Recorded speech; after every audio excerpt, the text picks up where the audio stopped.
どうもスタートアップナウのお稲荷です。本日はここに来ました。スタートアップマーケット2026ということで、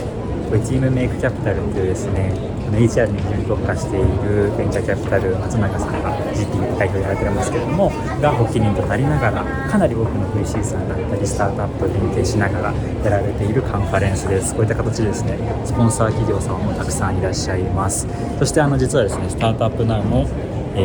ここでカンファレンスのパートナーということで、メディアとしてですね、この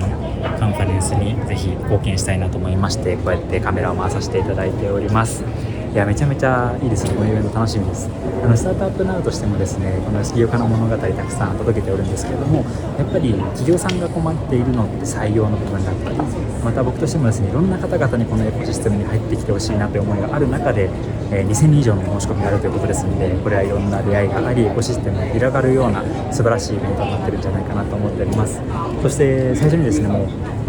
早速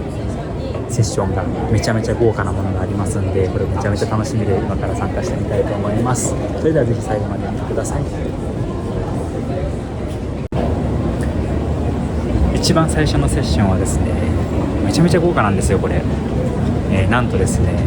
ゲスト登壇者さんがニューモの青柳さん、そして空船のウエッチさん、そしてタイミーの小川さんと、いや、こんな3人をね、おはようございます、いろいろやってます。レポートしてる。はい、こんな感じでいろんな方と会いながらですね、練習しています。で私お二人と違って、44歳で起業しました。学生企業の2人がちょっと羨ましい眩しいですけれども、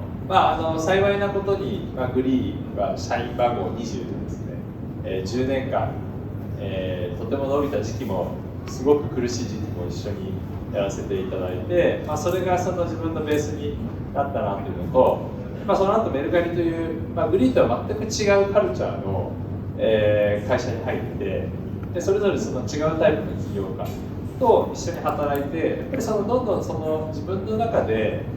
企業に対するイメージが、持てるようになったっていうのはあると思います。やっぱり自分の身の回りでスタートアップに飛び込むのもそうだし、自分の周りにそういう起業家の人たちがいて、いや、なんか彼ができるんだったら自分もできるんじゃねっていうふうに、なんか思えるように、ようやく20年ぐらいかけてなれたっていうのが、きっかけではないですけれども、大きくて、そうやってその企業が増えていくのかなとは思ってます。皆さんそうなんですけども、強力なプレイヤーがいる、マーケットですと。でそういう中で、どうやってその人たちも本当に巨大なわけですけども、どういうその賞賛を持って、ここに飛び込んだのか、そのあたりについてちょっとお話しいただけると助かります。これ2年半ずっと聞かれ続けてます。GO にどうやって勝つんですかと、GO 上場しましたねと、Uber にどうやって勝つんですかと、もうどれだけの資本力があるかというので、基本的にこの競合ということだけ考えると、今はその我々がやるっていうのが合理的に見えないというマーケットで、結果ですね、2年半前も規制緩和されるんじゃないかということで、いろんな人がライドシェアの事業を検討したんですけれども、新しく大きく調達してマーケットに入ってきたのはEVOだけと、他にの方々はなかなか来なかったっていうのがあって、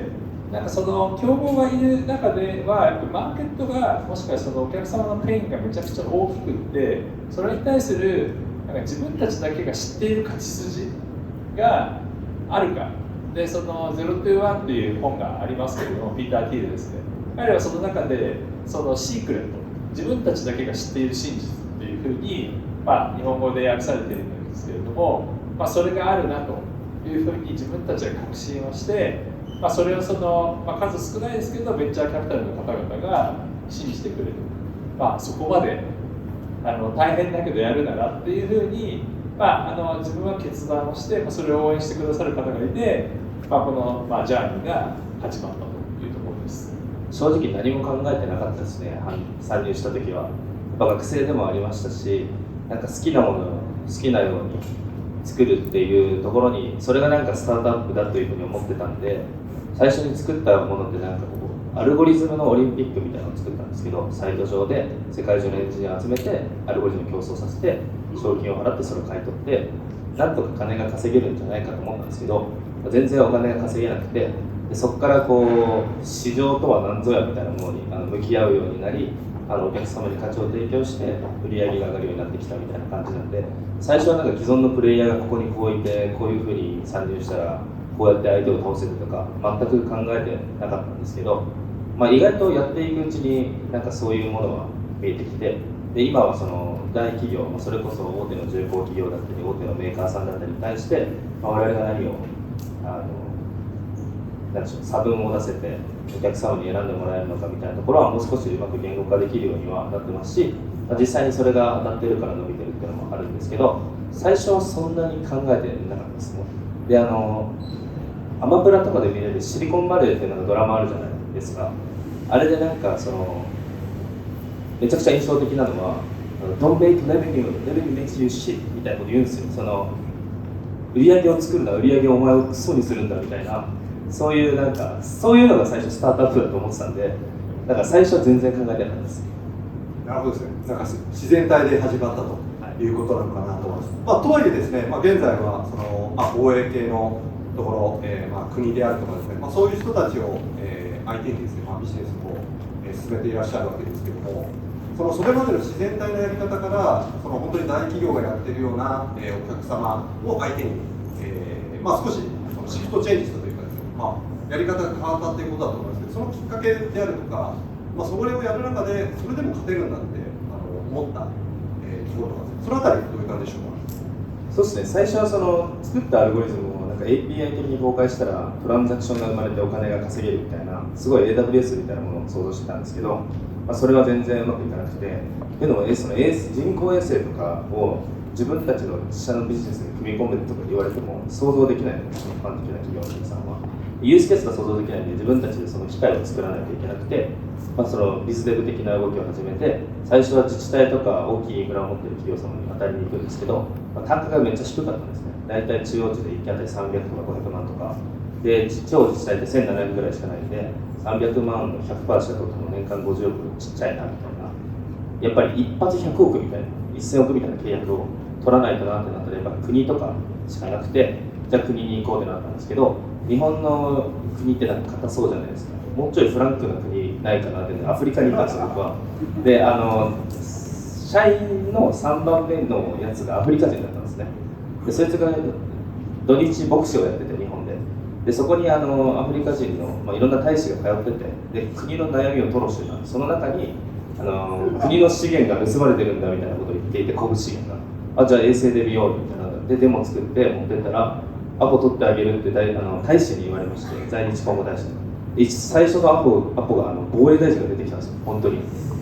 こんな簡単に防衛大臣とかいけるんだみたいになって、これはアフリカにベッドだってので、アフリカをこう暗に出しまくってたら、一応国なんで、その外務省から日本の外務省にいっぱいレポートが行くんですけど、なんかやけにアフリカ方面から話を聞く会社があるっていうので、ちょっと来てっていうので、日本政府の、経産省とか内閣の方に言われて、防衛省のこういうやつできるんじゃないのみたいなこと言われて、そこからこう参入できたって感じです。だから全然ロジックとかなく、ラッキーを積み重ねて今の形になってます。そうですね、2018年の8月にリリースをしてるんですけど、自分の師匠が栽培塾の藤田さんで、2018年の11月に、飲み会があって、藤田さんと、飲んでて、で、プレゼンをしたんです。資金調達していて、3億円調達したりとで、2億円のフォロワーを集めたから、で1億円出してくれる人がいたらクローズすると。で、それを藤田さん出してほしいんだっていう話を、したんですね。そうした時に何て言われたかっていうと、リクルートで真似されて終わりじゃねっていう話をされて、どうするのっていうふうに言われたんですよ。で、なんかその時すごいですね、お酒が入ったのか覚えてないんですけど、その時ちょうどアベマが始まったぐらいだったんですね。藤田さんだってなんか値振りとか来たら負ける戦いベットしてるじゃないですかみたいな話をして、結局スピード命だと思うんですよね。圧倒的なスピードで駆け上がるし、自信があるんでやらせてほしいですって話をして、1億円決まったんですよ、出資が。で、これはだからベーシックに近いかもしれないですけど、ロジックはもちろん大事なんだけど、やりきるかどうかみたいなところは、マーケットが大きいんだったらすごいやっぱ重要だなと思うし、やりきるのをスピード感早くやりきれるかどうかっていうのはすごい重要だなってところで、シリーズ B で20億円の調達をして、20億円の調達をした次の月に5億円の CM 打ってるんですよ、うち。で、橋本環奈さんの CM を、もうタレント橋本環奈さん以外は絶対やるって今て、あと橋本環奈さんか佐々木希さんか、まあ、何人かみたいな、もう絶対トップでやってやるところに絞って CM も全国で一般でやりました。でなんでそれやったかっていうと、やっぱファーストムーバーアドバンテージってめちゃくちゃ効くなっていうのを思っていて、結局今タクシーって、まあ、みんなタクシー GO を使うじゃないですか、まあ、S ライド多分使う人そんなにいないんじゃないかなと思ってるんですけど、結局その Uber もそうだし、まあ、エアビーもそうだし、まあ、Google 検索がそうだと思うんですけど、ファーストムーバーアドバンテージめちゃくちゃ効くんですよ。で基本的に皆さんアプリ開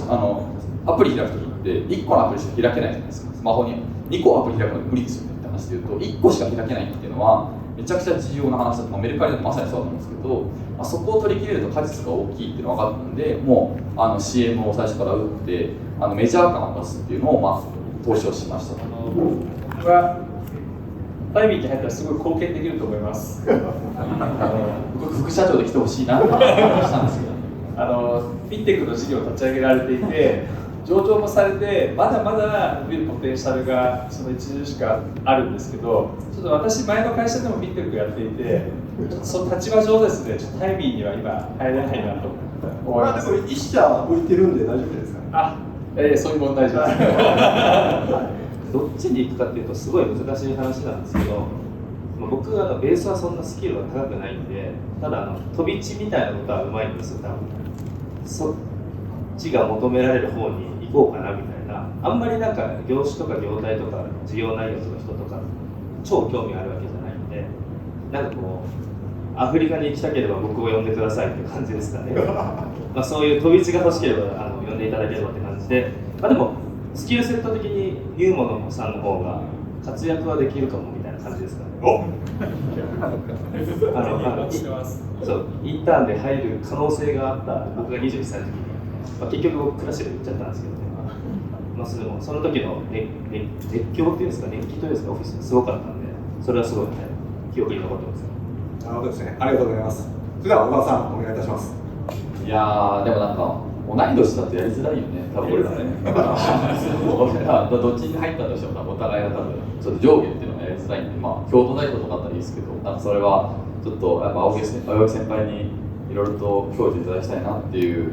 ところもありますし、まあなんかこういいっすよね、国内のまあ、ロールアップ最近もうね、もう今からスタートアップきついんで皆さん多分もうロールアップしかないんですよ基本。ロールアップをしてで中央で生産性全部管理して上げてってでテクノロジー入れていくっていうのも一番分かりやすい活筋なんですけど、まあ、タクシー業界ってめっちゃ古い業界でめちゃくちゃ数百社といろんな地方にいろんな会社があってでテクノロジーそんな強くない人いっぱいいる中で、まあ、ニューも圧倒的なテクノロジーの強みを持っているところに、まあ、全部ロールアップしていくってもう 100% 勝てますよというふうに思っていて、まあ、それをもっともっと早くスピード感を早く一緒にやっていくみたいなことができるのは楽しそうだなっていう感じがします。2人が入ってくれたら絶対勝てる気がしますね。採用しましょう。はい。じゃあ最後にですね、会場の皆さんに向けて一言ずつ、最後にお願いできればなと思います。じゃあ小川さんからお願いいたします。そうですね、キャリアイベントって聞いて、私もあんまり登壇そんなしないんですけど、ちょっと採用を強化しておりまして、今、社員が1400人いて、年間300人採用ぐらい順増で増えてるんですよね。でまあ、本当に今新規事業めちゃくちゃ生まれてましてタイミングの持ってるデータってグッドとバッドで毎回働いたら評価されてそれが無遅刻無欠席かどうかまで全部分かるっていうところで労働人口の 15% が今使うサービスになってるんですよ。でこのデータセットをどうやって料理して事業を作っていくのかみたいなところとかそもそもタイミング自体も今レンタカーでみんな乗り捨てってじゃないですか。レンタカー乗り捨ての回収でタイミングやってるんですよねみたいな話とかもう本当見えないところでめちゃくちゃタイミング今インフラ的になってきてるんでそういう新しい業界を開発するみたいなことも求めていきたいなというふうに思っていてもう絶賛採用強化中なんで今日人事も来てますんでお話しさせていただけたら嬉しいなというふうに思ってますし、まあ、こんな気さくな社長いないですよっていう本当に上場企業なら一番若いですけどし本当にうちフラットな文化なんでことに向き合って成果を出してるやつが上に上がっていけっていう文化で今役員陣も30代ばっかですけど、まあ、そういうふうな形でもう本当に活躍できる人材どんどん集まってきてるすごい楽しいかなというふうに思ってますんで皆さんお待ちしております。ありがとうございました。ありがとうございます。はい、まあ、僕らはやっぱり防衛省とか内閣府とか警察庁とか海外政府国連機関重工企業っていう結構重たいお客様が多くてですねでよく僕が表現するのはその映画のワンシーンみたいなシーンが本当にいっぱいあるんですね。どこどこの大統領があってとか首相があってとか実際に防衛省の中でこんなことしてるんだみたいな、そういった国の根幹とかインフラとか未来を担いたい、そういうアジェンダを背負いたいという人はぜひお声掛けいただければなと思いますし、それは以外にも直近でポリティス・インテリジェンス・アドバイザリーというもともと警視庁の公安捜査官が作った安全保障とかセキュリティのコンサル企業を関連会社化しているので、実際に公安、ビバンみたいな世界ってあるのかなとか、中で何やってるんだとか、そのノウハウを技術化しようみたいな動きもありますし、別途またヒバナロボティクスっていうそのロボットの企業を作ってまして、陸空海だけじゃなくて宇宙、サイバー、電車みたいな戦闘領域が広がっていく中で、それを横にどうつないでいくかみたいなことをしているので、そういう嘘か本当か分からない話をいっぱい聞きたい人はぜひ僕に声をかけてください。はい、今日はありがとうございました。今取り組んでいる大きな2つチャレンジがあります。1つが、大阪から全国へということで、大阪で今仙台を超えて大阪で第3位の事業者になりました。ここで1位になりたいと思っています。加えて今週ですね、札幌の展開も発表しました。沖縄も3月に始めて、今後名古屋もやっていきたいなというふうに思ってます。I ターン、U ターンという形で沖縄でも名古屋でも札幌でもそれぞれその事業の責任者を含めてやっていただける方、未経験でも大丈夫です。私も未経験ですけど2年とことんやればできました。大阪でもしっかり形になりましたし、沖縄もですね、今最も勢いがある会社になれています。これをやる地域にコミットを一緒にしていただける方を探しています。あとはこれまだできるっていうとみんなでアウトって感じで言われるんですけど、自動運転の開発をしています。今すでにその行動で自分たちのモデルで、決まったルートを走るというところまでやってました。これを、中国やアメリカのものを持ってくるんではなくて、その自分たちで作るっていう挑戦をしています。これをですね、やりたいと不可能だと言われるところを、今 AI の追い風が吹きまくってますので、一緒にやろうという方にはぜひ声をかけていただきたいなと思います。一緒にチャレンジしていきましょう。いやー、めちゃめちゃ熱いセッションでした。本当はね、フル尺で流したいぐらいなんですけど、ちょっとそれも難しいので、何箇所かピックアップして配信をさせていただきました。今回あんな3人豪華なお三方が出られていらっしゃってですね、これを、どう調理するのかってところがあったんですけれども、モデレーターのグリーベンチャーズの相川さんがねしっかり取りまとめていらっしゃってさすがだなと。そしてですね、先ほど入門の青柳さんがですね、なんと終わった後にちょっとご感想だったり採用の情報だったり教えてくれるという話がございましたので、今から青柳さんに聞いてみたいと思います。青柳さん、先ほど登壇いかがでしたでしょうか？すごいやっぱり熱気が会場はありましたね。小川さんも上地さんも、それぞれがすごい今授業楽しんでやられてるっていうのが分かりましたので、私も大いに刺激を受けました。オーディエンスも本当にもう満席で、皆さんがすごく熱心に聞いてくださっているのが分かったので、自分としても今日登壇できてよかったなと思います。最後のところの上地さんと、ね、小川さんが入門に入るか否かみたいなパートもあります。いや本当に2人入ってきてくれたらもう絶対うまくいくなと思いました。やっぱりこうそれぞれのやり方で、やりきられていて、上地さんも小川さんもめちゃくちゃ行動力があるので、行動力がある経営陣がさらに強くなったらもう最強だなと思って、そうですね、いや今日2人がね来ることはないと思うんですけれども2人のような大きいその可能性ポテンシャルを持っている方も会場にも、そしてオンラインにもたくさんいらっしゃるなと思うので、そういった方々に興味を持っていただける機会になったら嬉しいなと思いました。ですね。特に今こういう活躍の場があるよとか、こういう方に来てほしいよとかあったら最後にお願いします。そうですね、すごくやっぱり大きいテーマがあって、やっぱそれを見つけられると大きいかなというふうに思ってます。転職自体が目的になるというよりは、なんか共鳴してやりたいことと一緒にこの人たちとやったら面白そうだなっていうものが組み合わさるといいんじゃないかなというふうに思っていて、それが今回は人の働き方のところもあれば、この我々がやってるモビリティもあれば、ソルフンデさんやってる、宇宙とか防衛っていうところで、今どちらかというと一昔前よりもなんかそのソフトウェア時代からAI 時代に変わっていって、この AI を使っていろんなことができるようになったので、テーマはむしろ広がっている、スタートアップの機会も広がっているなと思っていて、あとはなんかその核となるようなこれから伸びている会社がここから生まれていくかなというふうに思っていて、なんかそういったところ皆さんが見出していただけると、今日のイベントとしては大成功なんじゃないかというふうに思います。ですね。ニューモさんにも優秀な方入ってきてほしいですし、それ以上にやっぱりエコシステムにね、いろんな方が入っていただいて、そうですね、やっぱりエコシステム入ってきて、その時々で輝く会社に、ある時はやっぱりそれはメルカリだったと思いますし、これからまた新しい企業が出てくると思ってます。はい、ニューモはそういう可能性を大きく秘めていて、やっぱりその大きくなってからよりも、今この伸びている会社に入っていく面白さっていうのは、他の皆さんもそうですけれども、我々しっかりご提供できるんじゃないかなというふうに思ってます。ニューモさんなんかもう立ち上がりきっちゃって01終わったんじゃないかって見えがちな気もしますけど、そのあたりどうなんですか？全然いわゆるそのニューモを、やっている人たちっていうのはまだ100人ぐらいの、まだ社歴も2年半というところなので、これからで今まではずっと大阪の立ち上げに注力してきました。でこれからは全国に広がっていくので、今週北海道のローンチを発表させていただきました。まだもう数人でやってます。これと同じことを、これから名古屋であったり沖縄であったり、そういったところでもやりたいなと思っているので、各地域の、移動を作り変えていきたいという方にはぜひ入ってきていただきたいなと思っています。加えて今自動運転のチームを作っていまして、20人ぐらいなんですが、ここ年内には倍の体制、そんなに、いずれ本当に自動運転実現するという時には100人規模の体制にしたいなと思っていますので、ぜひ日本初の自動運転やっていきたいという、ぜひ挑戦者の方にはニューモに飛び込んできていただきたいなと思います。ぜひニューモさんにもエコシステムにも入っていただければと思います。じゃあ青木さんありがとうございました。どうもありがとうございました。ありがとうございます。続いてのセッションなんですけども、グローバルがテーマということでございまして、実はスタートアップナウも最近グローバル対応、英語のインタビューやってみたりとかいろいろやっておりまして、ここは外せないテーマだなと思って聞いてみたいと思います。めちゃめちゃ楽しみですね。プラグ&プレイの和田さんがモデレーターをされて、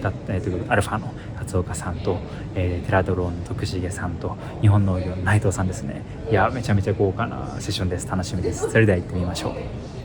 我々のやってるビジネスってこの植物工場みたいな、そういうものすごい新しいものを開発するとかではなく、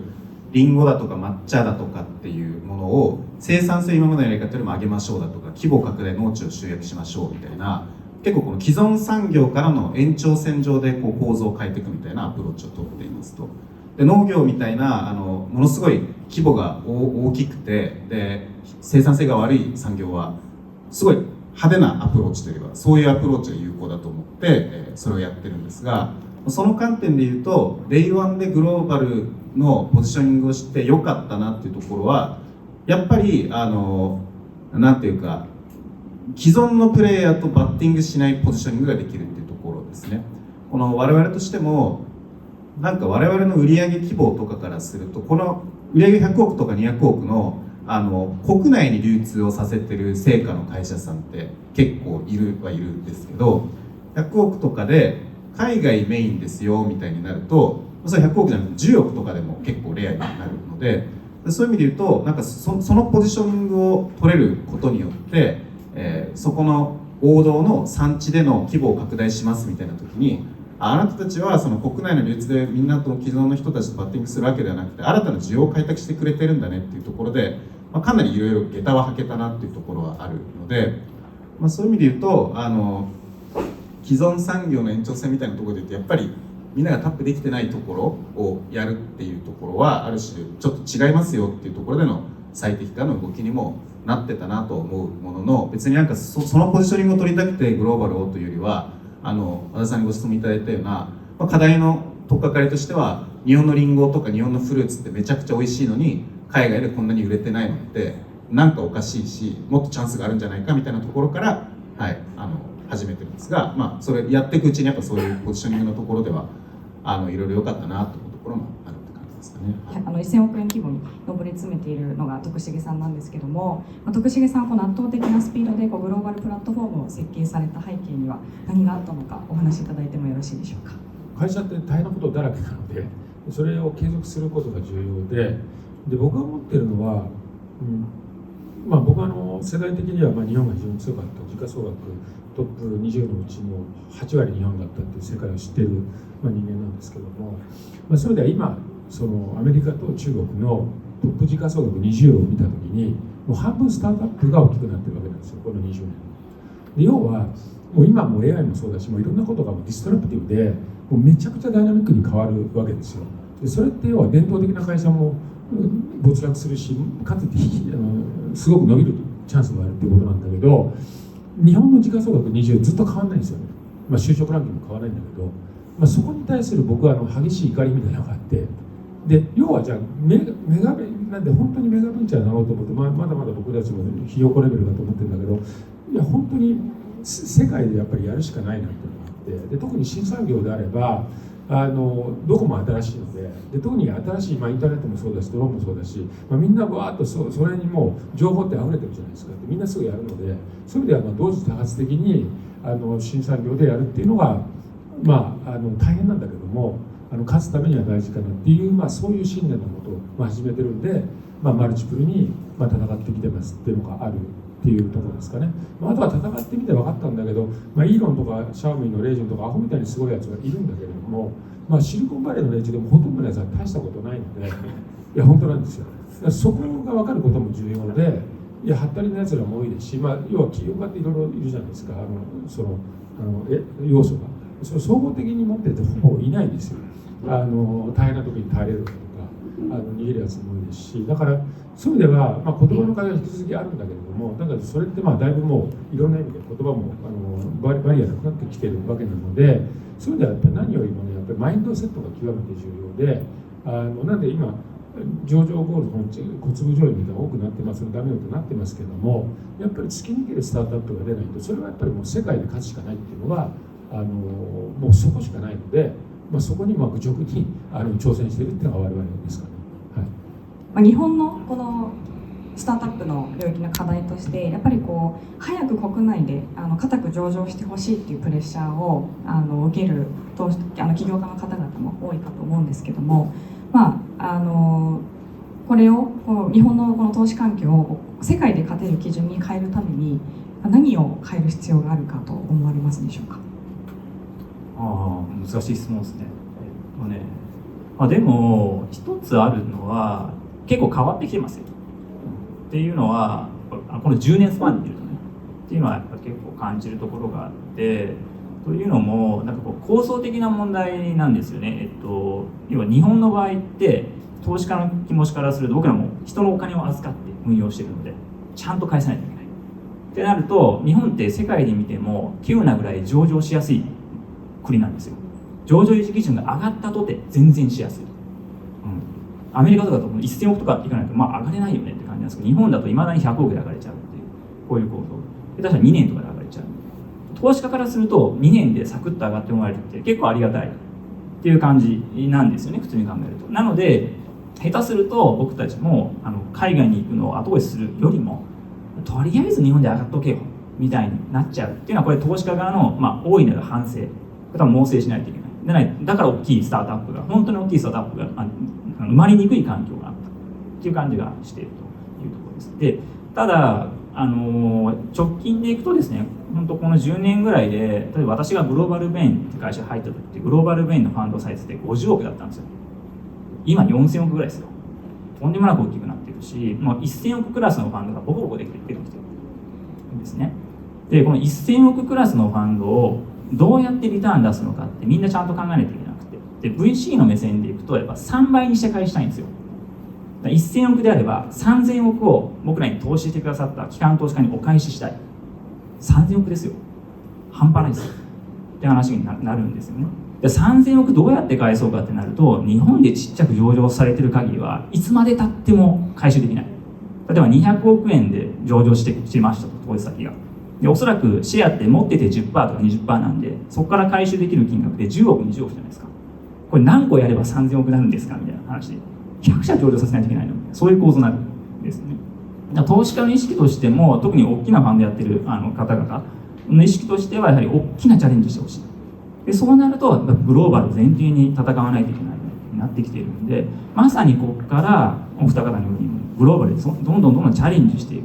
こういったスタートアップがVC もしっかりと応援しないといけないフェーズになってくる、そんな感じなのかなと思ってるっていうところ。ステップがビジネスするために10段階ぐらいあるんですよね。ステップ1とか 1.5 グラムで僕がやる仕事で、その後は同期した人がいれば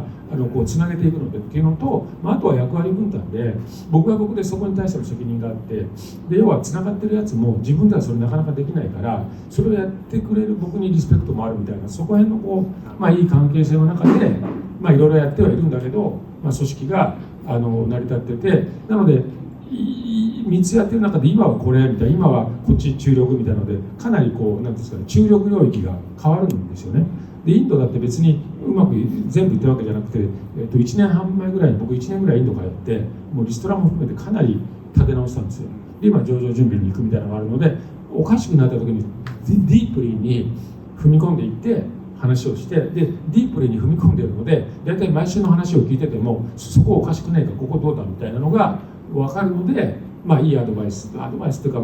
そのコメントができるっていう感じですかね、やってるのに。相当深く入るっていうことですね。特に課題があるかなり入ってます。で多分イーロンとかは同じような考えで多分やってて、でももっとすごいし、もっとアメリカ優秀だし、もっと金もあるんで、だって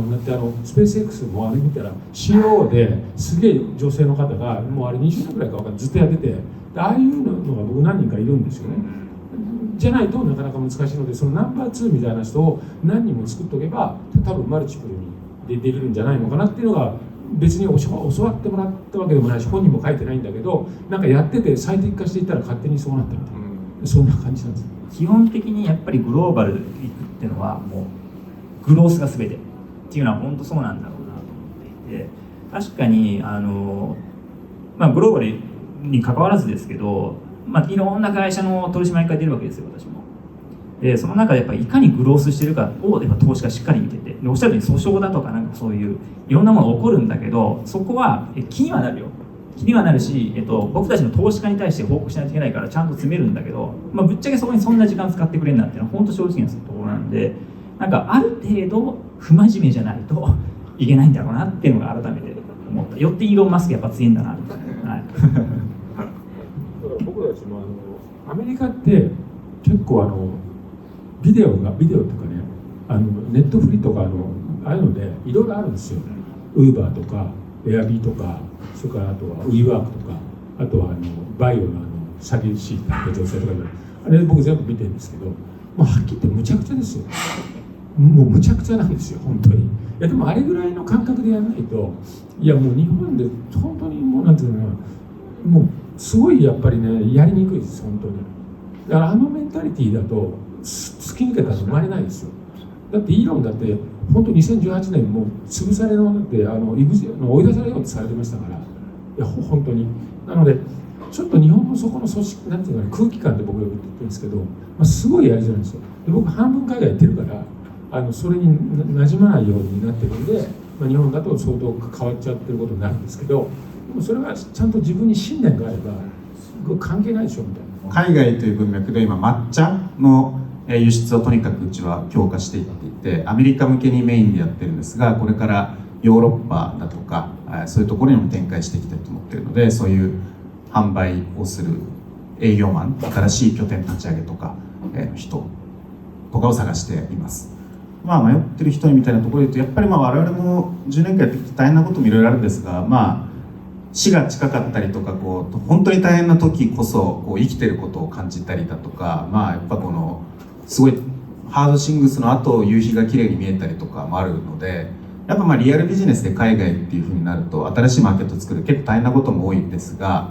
楽しいことも振り返るとすごい多いので、日本の農業というシンプルな業界かもしれないですが、世界で本当は国際的な競争力のポテンシャルがあり、それを開発することが地方創生とかにもつながるっていうのは面白い領域だと思いますので、ぜひご関心ある方いればお話したいなと思います。会社3つもやってたりとか、新規事業もどんどんやってますので、海外国内含めて、いろんな領域で人材の方、若い人もそうだし、年配の方も、僕ら結構僕より年上の人が大体15% ぐらいもいるし、外国人の人もいるし、若い女性もいるし、やる気のある若手の男子もいるんで、結構4セグメントぐらいあって、かなりバラエティに富んで、とにかく世界で勝つんだとか、スタートアップがインフラ事業をするんだみたいな、とにかく大きなことをやるんだみたいなところで、本気でやってる会社なので、ぜひチャレンジしてみていただければと思います。いやー、めちゃめちゃいいセッションでしたね。どうでしたかね。なかなかやっぱこの Day1 グローバルやってる起業家さんってそんなにたくさんはいらっしゃらないんで、そこの実践値をトッププレイヤーから聞ける機会はとっても貴重だったかなと思います。そういえばですね、グローバルといえばですね、IVS2026 年の7月の2日にですね、グローバル、Go グローバルとあと Come to Japan 両方なんですけれども、グローバルテーマにしたサイドイベントをスタートアップナウで開催する予定なので、ぜひ、グローバル志向の起業家さん、これから、起業されたい方も含めてですね、お越しいただけたらと思いますので、概要欄に載せておきます。ぜひお越しください。そして登壇されていらっしゃってですね、アルファの達岡さんにちょっとコメントをいただきたいなと思って、それでは行ってみたいと思います。振り返ってみて、なんか印象深かったところとか言い残したこととかあったらよかったらお願いします。はい、すごい楽しかったです。いいですね。なんか、学びはやっぱあって、やっぱりどうやったらイーロン・マスクみたいなのが日本から生まれるのかみたいなところに行った時に、ある程度のこの不真面目さとか含めてちょっとクレイジーに若干ならないといけない。そうやってやっぱ大きな事業で作っていく必要があるんだなっていうのが、グローバルで戦ってる人から学んだところですかね。テーマとしてもグローバル掲げているのかどうなのかみたいなところ、アルファさんとしてこのあたりどんな感じで今扱われてらっしゃるのか教えてください。投資先でも例えばテイラーとかね、すごく米国で頑張ってる会社もありますし、今後も我々ジャパンというグローバルって掲げているので、しっかりと世界に羽ばたくことができるようなスタートアップを支援していきたいなという形でやっていきたいなと思います。あとはやっぱアルファさんのポートフォリオ投資先見てるとかなり豪華なところが多くて、連続起業家の方々も多いですし、となると、今回のテーマはキャリアフェス、転職とか採用ってところだと思うんですけど、そういう会社でさえも今って採用実際なんか困ってなさそうなんじゃないかなって思ったりもするんですけど、実際どうなんですか？いや全く足りてなくて、そうなんですね。人は、これはもう CXO クラスからメンバークラスまで全てもうやっぱ伸びてる会社っていうのは常に採用が必要になっているなというところがありますし、なんて言うんでしょうね、すごくいい人材がこのマーケットに入ってきているのは確かなんですけれども、それぞれの会社によって、カルチャーフィットとかそういうのも含めてですね、かなり数があって採用を増やしていきたいという思いは全投資先にあるところなので、こういったセッションというかですね、イベントは非常に僕らの投資先にとってもありがたいなと思います。来年以降も頑張ってもらいたいなと。ちょっとだいぶ雰囲気が変わって賑やかなゾーンに来たんですけれども、ここはですね、かなり多くのスタートアップの出展企業さんだったり、そういったところを応援しているスポンサー企業さんたちのブースがたくさんあるところというところですんで、ちょっとここをいくつか取材してみたいなと思います。僕が個人的にとっても気になってたスタートアップのヨンデミさんがいらっしゃいましたので、笹沼さんにお越しいただいてます。笹沼さんお願いします。はい、よろしくお願いします。ヨンデミの笹沼です。はい、よかったら簡単に事業紹介お願いできますか？はい、ヨンデミは子供に本を読んでみということで、名前の通りですね、子供の読書を推進する事業をやっています。子供が読書にハマるオンライン習い事読んでみという習い事のサービスをメインで運営しています。我が娘もですね、受けさせていただいておりまして、めちゃめちゃ好きなサービスなんですけど、大体小学生ぐらいのお子さんに多く使っていただいてます。これをめっちゃ素敵だなって思う方すごく多い中で、一方でそのスタートアップとしてチャレンジする難しさとかある気もしてたりするんですけど、多分よく言われると思うんですけど、そのあたりってどうされてるんですか？僕ら読書を習い事にするっていう言い方をしていて、読書を習う、でも習い事のカテゴリーで例えば水泳とかピアノとか、そういうものが多い中で、読書っていうカテゴリーがそもそもないので、このカテゴリーを作るのは時間かかりましたね。めっちゃ大変じゃないですか？大変でしたね。ただやっぱユーザーさんを見てると明らかに価値があることは分かって、やっぱ子供たちが、本を読むようになるのもそうなんですけど、やっぱ読むようになると子供も家庭も結構変わるんですよね。本が中心になって親子で本の話をするようになって、で親子が仲良くなったとか、そういう話を聞いてると、いやこれ価値があるってことはずっと感じられてたんで、あとはこの価値がどう伝わるかというか、僕らのマーケティングというか、その伝える力の改善でいけるなと思ってたので、長く頑張ってたって感じです。すごい巻き込み力と信念と。そうですね。今はもうそれこそ学習塾さんでいうとサピックスさんとか浜学園さんとかっていうもう有名どころに導入してもらってるぐらいなので、めっちゃすごいですね。そこがようやく信じての成果が出てきたかなと思います。ありがとうございます。今日一応スタートアップのキャリアカンファレンスってことですけれども、読んでみさん採用という面ではどうですか？もう絶賛採用拡大中というところでして、僕ら今ただの読んでみっていう習い事の授業だけではなくて、例えば出版社とか書店とか、あとは学習塾、学校、いろんなアライアンスをしている中で、このアライアンス一個一個が、新規事業みたいな感じだったりとか、その中から生まれるプロダクトがあったりっていう形で、結構会社の中に新規事業、新規プロダクトがいっぱいある状態なんですね。なので事業責任者も必要であれば、プロダクト、エンジニアだったりデザイナーだったりっていうところも必要になっているし、マーケティングみたいなビズサイドの人間も必要だしっていう形で、結構それぞれ一個一個の事業に実力ある方が必要な状況なので、そういう方を募集してます。これまで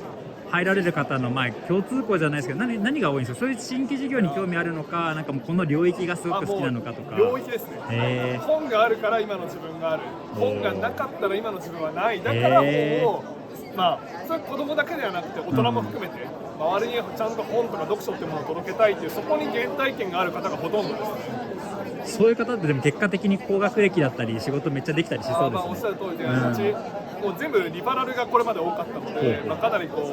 僕が東大出身で学生起業家でやってきたのもあって、東大出身のメンバーとかも結構多かったりとか、今では結構幅も広がってますので、そういう人が多いです。わかりました。じゃあちょっと一ユーザーとしてもスタートアップオタクとしても大変応援しております。はい、よろしくお願いします。じゃあ、園間さんありがとうございました。はい、じゃあ続きまして今実は界隈ではとても話題のあかり保証さん、僕が大好きな IVS でもローンチパッド出られることが決まりまして、まずおめでとうございます。ありがとうございます。あかり保証さんが何をされている会社さんなのかぜひ教えてください。ありがとうございます。僕らはお一人様高齢者向けに、家族の代わりに、保証人になったり、そしてお客様が亡くなった後の葬儀の手続きまで、そういう身元保証サービスを提供する会社です。今お一人様高齢者が900万人いらっしゃって、頼れる家族がいない方がどんどん増えていってるんですね。で、入院するとき、賃貸借りるとき、老人ホーム入るとき、必ず保証人求められて、家族いらっしゃらないそういうお一人様に関しては、保証人頼めなくて自分が希望する医療とか受けられない、そういうところに意義ありということですね。僕もともと弁護士だったんですけど、実際の法律相談をきっかけに、この事業をやっていると。すごいですね。その事業の硬さと話し口がしっかりされているところからの意義ありが来て、だいぶうさんくさいって言われますね。きな臭そうと。でも素晴らしいギャップだなと思いつつ、そして今回じゃあまずその IVS じゃローンチパッドまず意気込みからぜひ。優勝します。わかりやすいですね。今回テーマがジャパンイズバックというところで、田下さんがそれこそディープテックとか AI とか、僕らもまずはもう本当に人の仕事なので、今まで日本を支えてきたのがやっぱり高齢者の皆様というところで、僕らとしてはやっぱり高齢者の皆様に安心して暮らせる世界、それがジャパンイズバックと思ってるんですけど、界隈からですねスタートアップなのかという疑問あるんですけれども、大きな社会課題を解決しようとしてますので、ぜひちょっと応援していただけたら嬉しいです。とても応援しております。そして今回キャリアフェスということですけれども、あかり保証さんは採用とかはどんな状況なんでしょうか？本当毎月2、3名正社員で入っていただいていて、まだ設立して2年経ってないんですけれども、全国11拠点も求めていまして、もうありとあらゆるそうですね、PR、あと PR、主にアライアンス、やっぱ我々お客様紹介いただいてっていうところが大きくなりますので、銀行とか介護施設とか、そういったところとアライアンスを組んでくれる人材であったりですね、やっぱ PR、このサービス、多分皆様も初めて知られた方も多いと思いますので、世に知ってもらいたいと思っているので、そういう人材、あとは最終的には僕ら、就活のインフラ企業を目指しています。終わるの方の就活ですね。そうです、終わる方の銀行、富裕層の方は銀行の方に相談できるんですけど、富裕層以外の方ってやっぱりそういう葬儀のこととか不動産のこととか就活のことでやっぱなかなか相談できる人いなくて、まずそういう相談が僕らに来るので、最終的にはフィンテックであったりお客様の情報を整理した上でプロダクトを提供していきたい、この身元保証を軸に広げていく、就活インフラ企業になっていきたいというふうに思っているので、そういうエンジニアの方ですね、募集待ってます。ありがとうございます。ということでスタートアップマーケットをいろいろとお送りさせていただきました。どうでしたかね。僕個人的にはめちゃめちゃ面白かったです。魅力的なカンファレンスセッションもたくさんありまして、スタートアップのブースもたくさんあってですね、本当にいいところがたくさんあったなと思っております。今年が初めての取り組みということなんですけれども、これは来年度もねきっとあるんじゃないかなと思いますので、ぜひリアルでご参加いただけるといいんじゃないかなと思っております。そしてですね、もっといろんなスタートアップの情報だったりいい会社がないかなと思われている方、とっておきの番組がございます。それがこちらのスタートアップ Now という番組でございます。こちらがですね、資金調達直後の起業家さんを主に扱わせていただいているんですけれども、本当に100社以上の起業家さんが何を考えてこの事業をされているのか、どんな未来を目指しているのかというところも扱わせていただいておりますので、これ個人的には手前味噌すぎますけど、めっちゃ転職活動とかにいいと思います。僕がスタートアップ転職するときはこの数百社の中から選べたらいいななんてことも思っているぐらいですね。ぜひ皆さんにもキャリアを考える上でも転職先という意味でもですね、ヒントがたくさんあるかなと思いますので、ぜひともご覧いただけたら嬉しいです。ぜひチャンネル登録もよろしくお願いします。引き続きこんな感じでスタートアップエコシステムを盛り上げるような発信もできたらなと思っております。コラボだったりご協力なんかできそうな方いらっしゃいましたら、ぜひともご連絡ください。それではここですね、TIB 有楽町の東京イノベーションベースよりお送りしました。ご視聴いただきありがとうございます。